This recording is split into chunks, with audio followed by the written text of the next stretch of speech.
हम तो भ्रामक मान्यता में पढ़ के कर्मकांड करते हुए कर्मकांड कर रहे हैं। ब्राह्मण कथा करने के लिए आ जाते हैं,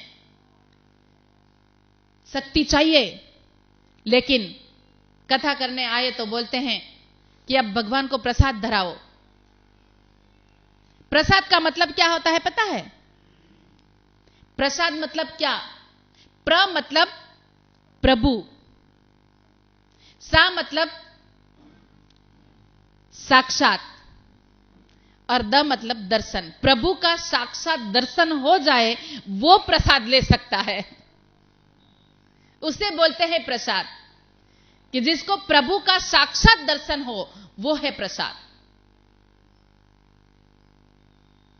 तो वो ब्राह्मण तो आता है, कर्मकांडी ब्राह्मण, वो कहता है कि अब प्रभु को प्रसाद रखवाता है और बोलता है अब प्रभु को जमाड़ो।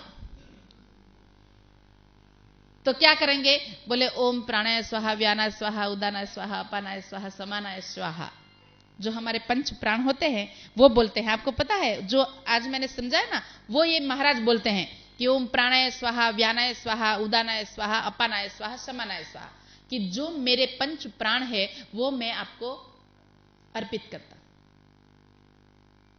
तो इसमें ये पंच तत्व की जो उंगली है वो पंच तत्व का प्रतिनिधित्व करती है।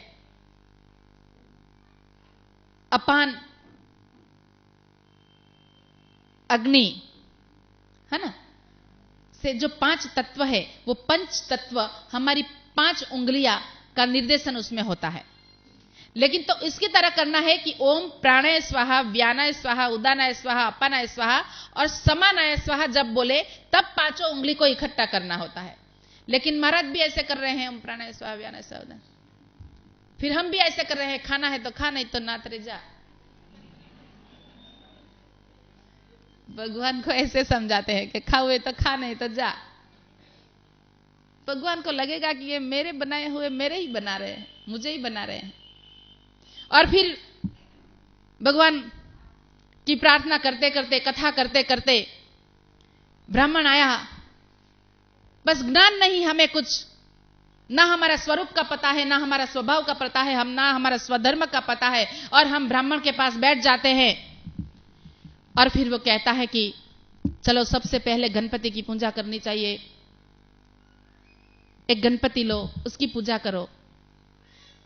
फूलम समर्पयामि, पंचामृत समर्पयामि, शुद्धोदक स्नानम समर्पयामि। ऐसे करते करते थोड़ा बहुत जो भी संस्कृत वंस्कृत आता है तो वो बोलता है, तो हमें लगता है कि ये ब्राह्मण बहुत ज्ञानी है। तो वो करने लगते हैं, वो जैसे कहते हैं वैसे करते रहते हैं। तो बोले लेकिन महाराज जी गणपति की मूर्ति तो नहीं है। कोई दिक्कत नहीं, सुपारी लगा दो। बोले सुपारी चल जाएगा, एक पान पे सुपारी रख दो, फिर वो पूजा करो। ओम प्राणाय स्वाहा, व्यानाय स्वाहा, उदानाय स्वाहा। ठीक है। तो बोले अब शिव पार्वती की पूजा करो। तो बोले हमने तो सत्यनारायण की कथा रखी है। ठीक है, सत्यनारायण की मूर्ति लगाओ। तो फिर वो बोले कि सत्यनारायण की मूर्ति तो हमारे यहां नहीं है। कोई दिक्कत नहीं, सुपारी चलेगी। तो फिर वो पूजा करता है, उसकी पूजा करते हैं। फिर बाद में बोलते हैं कि अब उसको मुखवास दे दो। तो बोले मुखवास तो नहीं लाएंगे। कोई बात नहीं, दूसरा एक पान ले लो, सुपारी ले लो, वो चढ़ा दो। ऐसे पूरी पूजा खत्म हो जाती है, पूरी पूजा पूरी करवा लेते हैं। फिर आता है समय दक्षिणा का।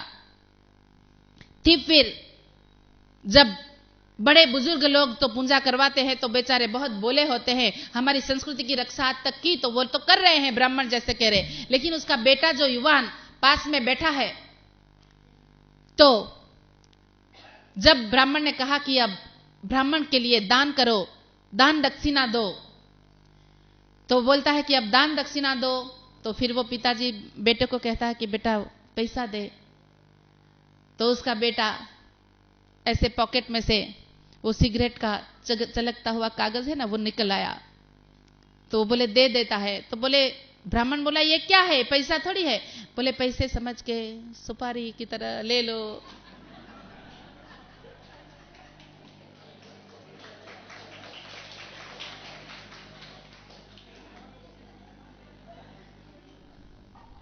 तो ना समझने से हमें भक्ति करने का कोई मतलब नहीं है। तो हमारा ज्ञान, कर्म और भक्ति तीनों बहुत ही जरूरी है। हमारा काम, क्रोध, लोभ, मोह, मत्सर सब भगवान ने निर्मित किया है, तो उसको हम नष्ट नहीं कर सकते।